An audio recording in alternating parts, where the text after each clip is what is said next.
Being 7 o'clock straight up, we'll get started with our council webinar. My name is Tim Brox. I'm the Vice President of the Program for the Sequoia Council.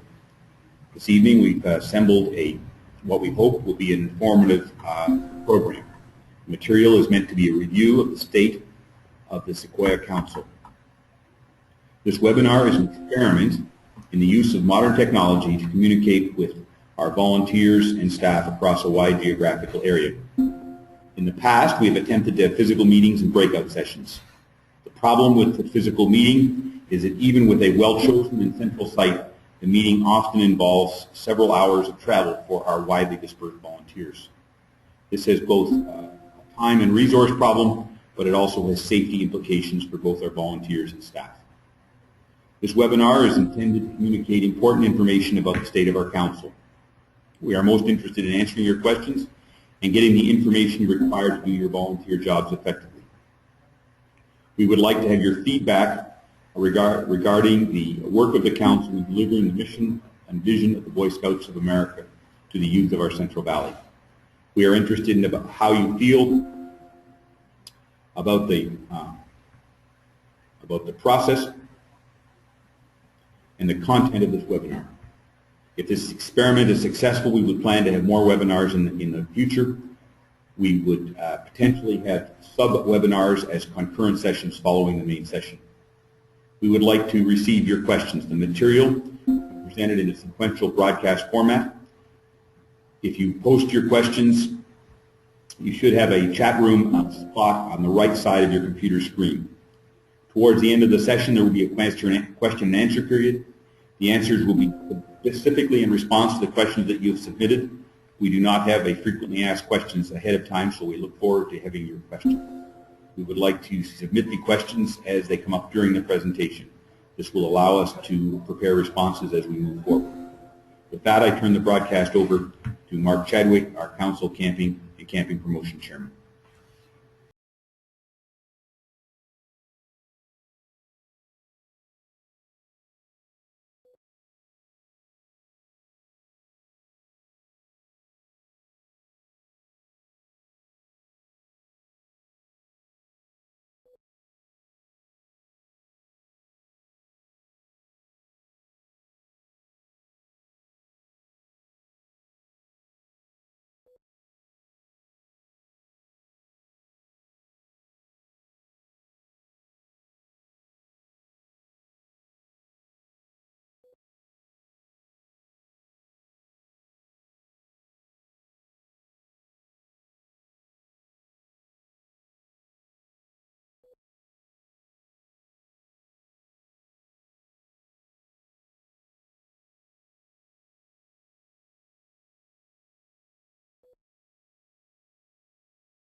All right, folks.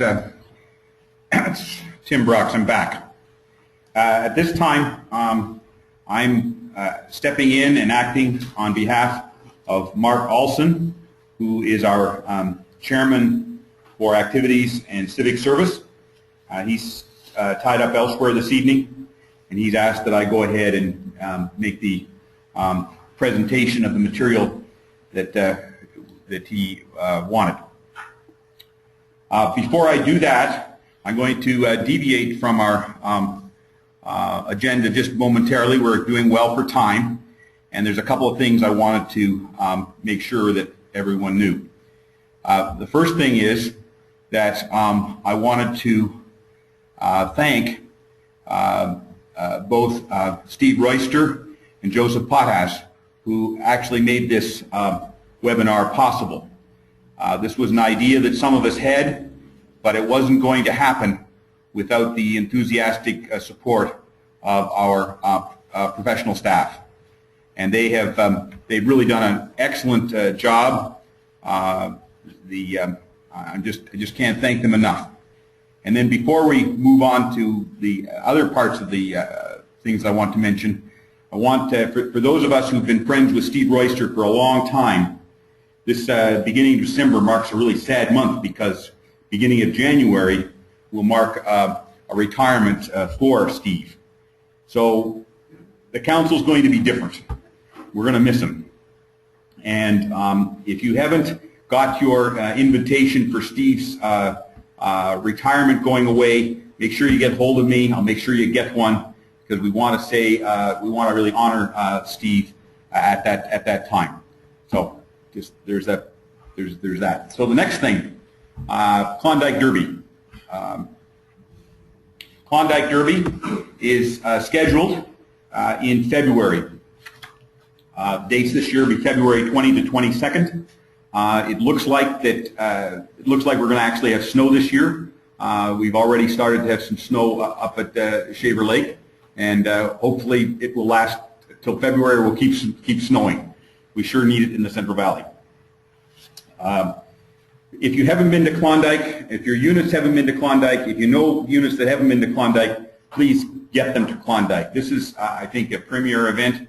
It's an absolutely unique experience. You don't have to be in the Midwest to go to a Klondike. You can do one right here in California. The Winter Awareness Meeting will be on January the 10th at the Clovis Veterans Memorial Hall, 9 a.m. The website address for Klondike is there on your screen. Bookmark that one as well. Next up, we'd like to recognize both the adults who have served with our council and the Eagle Scouts who've achieved that rank this year. We do that together at a council event that is now scheduled for March the 7th in the evening. This will be at the Visalia Holiday Inn and Convention Center. The web address is there, and we look forward to seeing you there and to renewing friendships and to recognizing both our this year's Silver Beaver awardees and the Eagle Scouts who've achieved the Eagle Scout rank during 2015. Moving back, just move back one there, Joseph. In terms of, it's been brought to my attention that sometimes the people who should be Silver Beavers aren't recognized. Well, the way you make sure that someone is recognized as a Silver Beaver is you nominate them. Nominations will be accepted through to December the 31st of 2014. They'll be accepted at either the Visalia office or at the Fresno Scout Service Center. The nomination forms are unique to are specific, not unique, but specific to our council. They're to be found on the council website, and I'd encourage you to download them, to use them. A couple of things about how the nomination works. First of all, It is scouting tradition that a potential Silver Beaver nominee be, that the nomination be prepared without their knowledge, that they be submitted without their knowledge, and so fill in the forms as best you can. Perhaps go to a friend, a spouse, or someone to help fill them in. But we ask you to do it without knowledge of the potential nominee. Second of all, please don't indicate that there'll be a Silver Beaver. That's something that the executive council reserves for themselves, and so that once the committee gets a chance, and then that gets to the council, then we tell them. So that's the way that works. And if there's any questions, you can contact the office or myself. I'll be glad to take questions on that regard. Moving forward, next item: scouting for food and a good turn. We live in tough times. There are many people, and sometimes scout age youth and children, who are going to bed hungry in our Central Valley. This is something that we all feel that we'd like to do something about. In the Riverbend District, there has been a long tradition of holding a Scouting for Food drive each February. And that tradition will be continued this year, and the Riverbend District plans to move forward with that. There are plans in both the Thunderbird District and the San Joaquin District to try to get a Scouting for Food drive together. That is a work in progress. If that's something that you'd be interested in assisting with, please contact one of the leaders from your district or the office, and I'm sure that we can help kind of collect their volunteers together and try to make this possibility happen. I think that I'm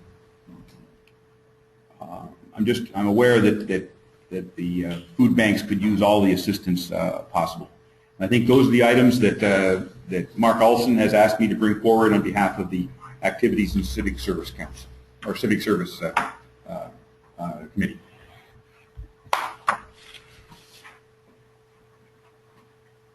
Good evening, everyone. This is Mike Miller, and I'm the Vice President of Fund Development, or Finance. And thank you for joining us this evening. First of all, I'd like to just give a brief recap of 2014. We had a very successful year with respects to all of our three disciplines of how we raised money. Friends of Scouting was successful. Year to date, we're currently at $317,000. And our family campaign this year in of itself was up 35% over last year. So a very successful year there. And I'd like to personally acknowledge Marty Robinson of our San Joaquin District as our finance chair. They came in essentially at 100% of goal. So a great year. Marty's our first year finance chair, and he really took the bull by the horns. I look forward to working with the other chairs and the other districts on the go forward for next year. Special events, we also did very well there. $157,000 was raised of our various events. And I'll go into further explaining that in a little bit. And then our product sales, which are camp cards and popcorn, essentially $131,000. I know we're focusing a lot on the money right here, but unfortunately, without the money, a lot of our programs just can't simply take place. It's our necessary evil, but it's what we need to do to help the Scouts to be able to get out and camp and perform their programs. Leading into the second item, outlining the 2015 goals. Friends of Scouting annual campaign is kicking off at this point in time. And our budget for this year is to raise $325,000. We had a change over our format last year and moving forward into this year, where the program was a little cumbersome. And we got rid of a couple of the different campaigns and created what we call the annual appeal. And our annual appeal is essentially the business and community campaign, and that will formally kick off on February the 1st. That is a community-based campaign for both the Fresno and Visalia areas. The other districts are still including that campaign within their regular fundraising. We are looking for volunteers to help participate in that campaign. As Dr. Brock previously stated, we're losing Steve Royster, who's a very valuable resource in the finance program. He's my liaison, and it's going to be a huge loss. We need additional resources. I'm going to steal a line from one of our future speakers. We need more boots on the ground, and we just need more assistance. Sending out letters, reaching out to community business leaders, and asking for support. The second campaign is the family campaign, and that's where we reach out to Troop, PAC, and Venture, and that's conducted essentially by our district executives. We took away the business campaign, the community campaign from our DEs last year, and I think that's why we were much more successful with the family campaign. It gave them time to focus on getting out and literally almost visiting every single organization. And that's going to kick off also on February the 1st. So that's a function at the district level. The Scouter campaign is we're going to reach out to everyone who's a Scouter in some capacity. And we have individual budgeted amounts for that campaign as well. So if you receive a second card, we hope you'll consider making a donation there as well. We also have our LDS campaign, and that's coordinated at both the council and the ward level. And that'll start approximately March 1st. We did have a slower campaign this year. It picked up speed later in the summer and the fall months, and we're still trying to get to goal. But the last few months, we appreciate everybody's contributions and participation there. Once again, we need more assistance, though. And the LDS campaign is a very critical part of our program. And then finally, we have our Board of Directors campaign, and we already started that. So if you're on this call and you're a board member, if you haven't received your card, please contact us. We'll reach out to you in some way. I'm proud to say that as of our last meeting, the end of November, we are at 100% of our Board of Directors campaign, and but we certainly can go above that. Moving into other areas of fundraising, special events. Special events are a critical area of raising money, but they're also probably the most fun. So for the 2015 budget year, it's $125,000 is our goal. Last year, we conducted our second sporting clays shotgun tournament up at Sun Mountain Gun Club. This year, we're able to move it to the May 9th, 2015 date. So hopefully the weather will be a little cooler, and we'll have more participants. Last year, we had about the same number of shooters, but we had a lot more volunteers, which was nice to see. We had probably 3 times as many scouts helping run some of the sites. So we'd like to see more participants, and so please spread the word on that. We also have our Boy Scout golf tournaments in both Visalia and Fresno. The Visalia date's yet to be determined. The Fresno event has been set for June 15th, and we're going to try a Monday date, see if we can sell out the tournament. This year, I think we were at 130 participants. So almost got there, but we'd like to have a full 144. And we are moving it to San Joaquin Country Club, which should be a very nice event. And then finally, with respect to special events, we have 4 distinguished citizen dinners. And these are very valuable fundraisers for us where we recognize key individuals in their respective communities.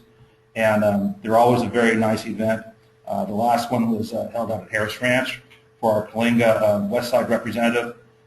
Visalia was hosted at the Visalia Country Club, and Fresno is usually at Pardini's or another nice event. And typically we raise $20,000 to $25,000 to $30,000 at each one of those dinners. So if you've not attended one in the past, we welcome you to do so and also spread the word there. And then finally, product sales. For 2015, we're budgeted for $122,000. Popcorn the last 2 years has done very well. People are now funding their entire programs with popcorn sales, and that's great to see. We also have camp carts this past year, and that was moderately successful. We'd like to see more participation there, but we got a little bit of a late start on that. And if anybody has other ideas, we're welcoming to listen to those. The last thing I'd like to say is, with respect to Friends of Scouting, if you recharter on time and have an upswing in your participation in Friends of Scouting. The council is once again offering the discounts for camp, and that was a very successful campaign for us this year. And even though we were giving back money or discounts for Camp Shawaniki or for Scouting, we still demonstrated net profit, and we had more participation in camp, as Mr. Chadwick pointed out. So we welcome the opportunity of having you recharter on time and have a very successful FOS campaign. So thank you very much.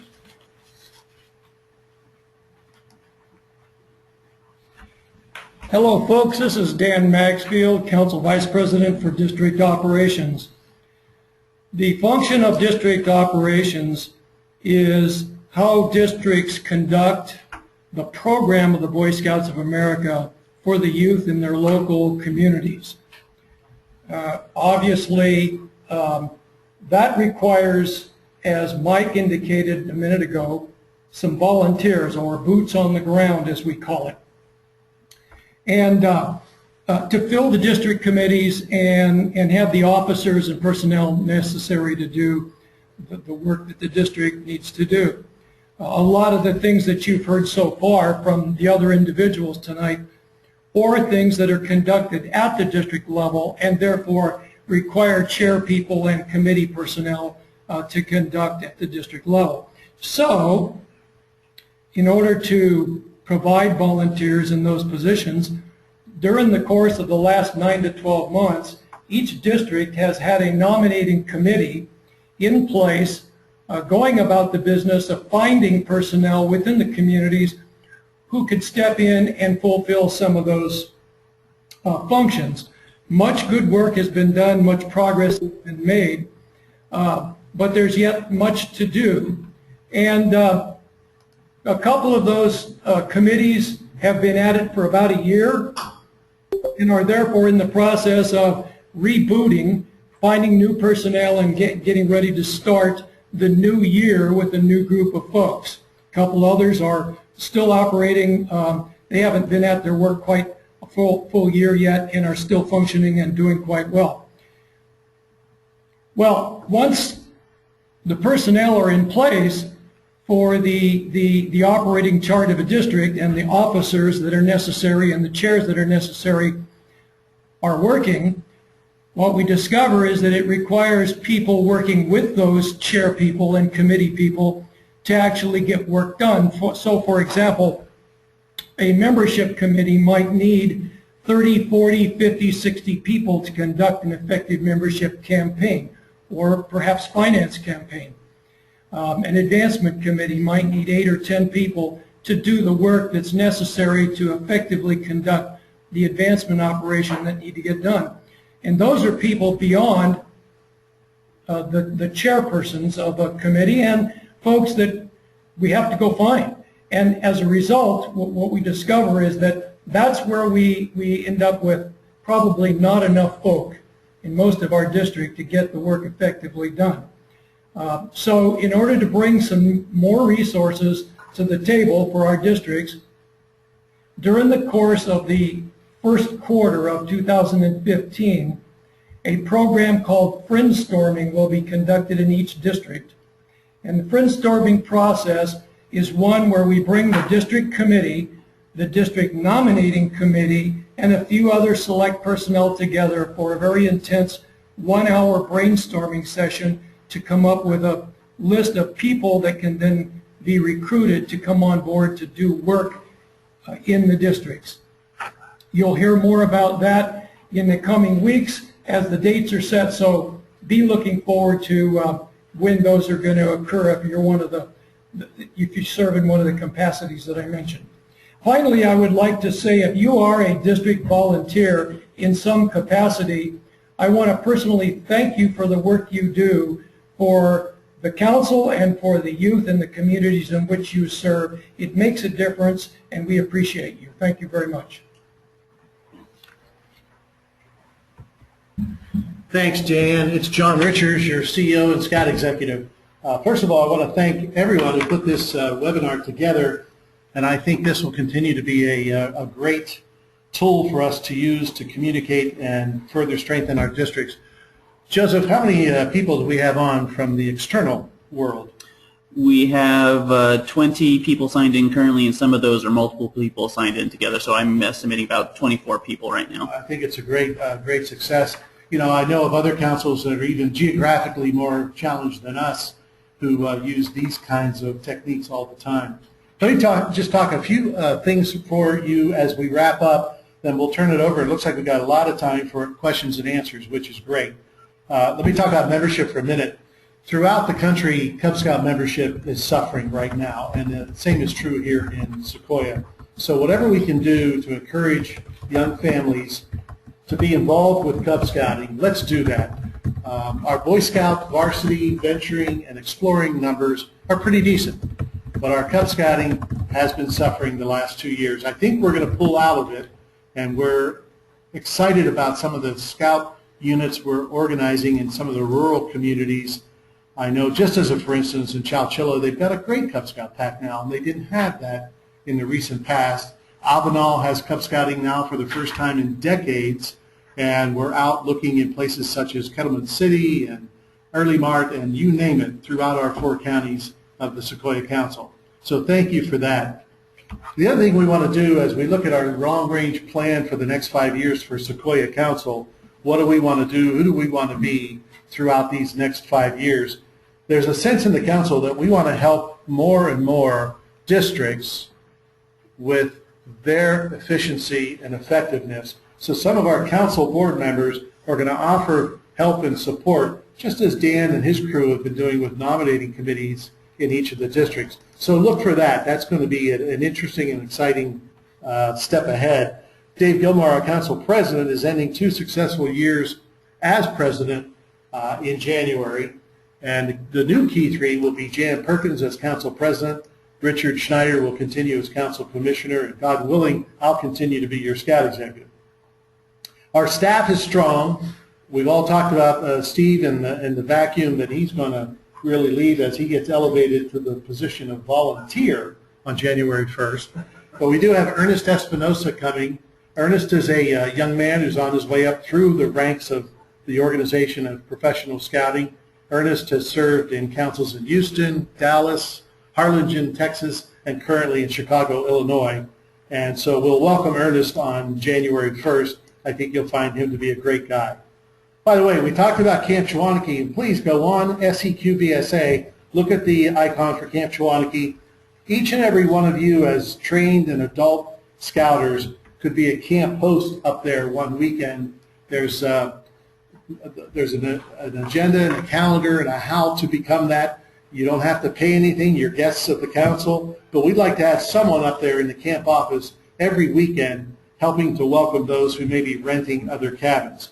The other thing about Camp Chewonki is that we, as only the 2nd camp in Northern California, we recently were accredited for 5 years with our new program called the National Camp Accreditation Program. This is a big deal. Again, we're only the 2nd camp in Northern California with the Boy Scouts who have been awarded this. And it just goes to show that things are working pretty well at our Camp Chewonki. Well, I look forward to the question and answer period. And at this time, I'd like to turn it back over to Dr. Brox. Okay, thanks, John. The first question that was posted was a question about how someone who's been in OA as a youth and are now an adult leader, how do they become involved? We have Kim with us tonight. Perhaps Kim could comment on that one. Now, you're already a member. We are going to have an LLD here on Saturday. You can come and show up and see what we're going to be planning our calendar for next year, and we have our council dinner in January, and you can show up for that and see what's going on and what we did last year. We have our ordeals. The first one will be in June. It's generally the last weekend of May, first weekend of June. Please show up for that and volunteer to help set up camp And then we have the one in the fall where we take down camp. And we have a couple of fun days that you can come at and participate as an adult. And if you would like to be an adult member and are not currently an adult member, you must be nominated by your troops committee and voted in, and that will go through the approval process here at the council. Hopefully that answers all your questions. Thanks, Kim. Richard, a question for you. Question is that venturing members are considered youth till their 25th birthday. It's 21st birthday. Are they now required to register as adult even if they are not recognized as one? Yeah, well, actually, starting in January, they will be registered still as youth, but, I mean, they will be considered a youth member, but they will be adults in scouting, and they have to fill out the adult application. That's a January 1st new requirement. Okay. And if there's any questions, the people at the Scout Service Centers will be able to help through that. Yes. So I'm told that the counter folks, the directors of First Impression, all the people that answer the phones at both the Scout Service Centers are very familiar with these procedures and questions, and they can clarify them. Next question there is a question, have you thought about having an online payment option for Friends of Scouting? I think that's... This is Joseph Podhas talking right now currently, and we actually do currently offer the option to pay your Friends of Scouting pledges online as well as make pledges. It's on the website under Donate to Scouting, but we will work to make it more prominent and easy to find for you, including it in the Friends of Scouting literature for the future. So thanks for that feedback. Right.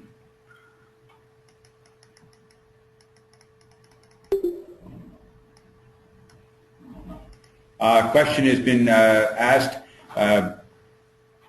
People may be aware that Doug Abishon is retired from the Sequoia Council, and the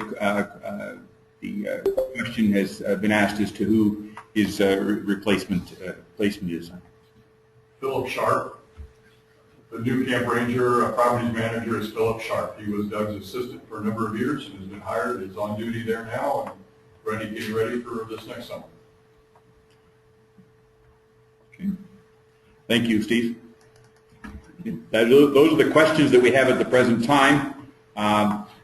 If we're out there, if we're interested in feedback or comments, we've had at least one comment saying that they thought this conference was informative. Grateful for that. Glad that it was informative.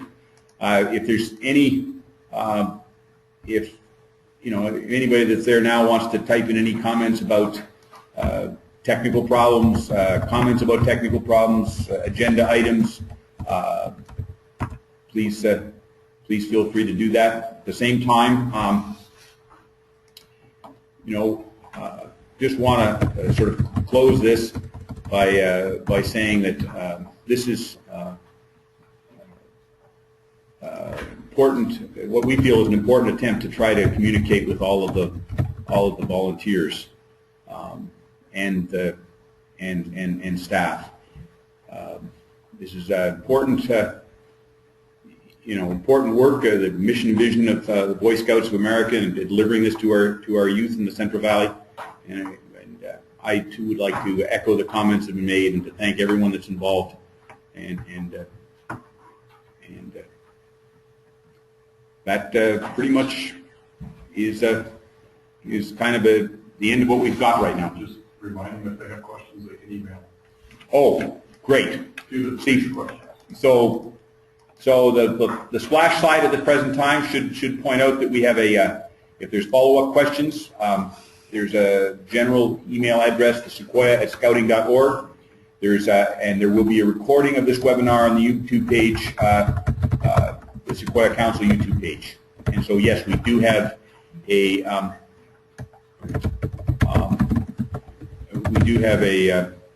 recording. And for what was this? There's one Bob White in the audience. There is at least one Bob White in the audience. Well, we're glad to know that. Thank you. There's there's a buffalo in the audience too, but they're getting less of them nowadays. All right. Newt,